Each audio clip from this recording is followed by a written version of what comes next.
What a great day.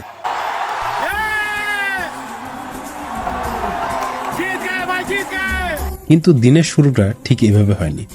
700 kilometre travel করে গিয়ে এত টাকা টিকিট কেটে জীবনের প্রথম আইপিএল ম্যাচ দেখতে গিয়ে যখন শুনতে হয়েছিল বৃষ্টির জন্য ম্যাচ বাতিল হতে পারে, তখন একবার মনের অবস্থাটা বুঝুন। কিন্তু প্রকৃতির রুষ্টতাই বলুন আর ভগবানের কৃপাই বলুন, দুপুরের পর থেকে আর বৃষ্টির দেখা মিলল না। টিকিট চেক করিয়ে হাতে কালারিং রিচ ব্যান্ড পরে চোখে চশমা লাগিয়ে ঢুকে পড়লাম স্টেডিয়ামের ভেতরে। আর কিছুক্ষণের অপেক্ষা। শাহরুখ স্যারের হোস্টিং, শ্রেয়া ঘোষালের কণ্ঠে বন্দে মাতরম,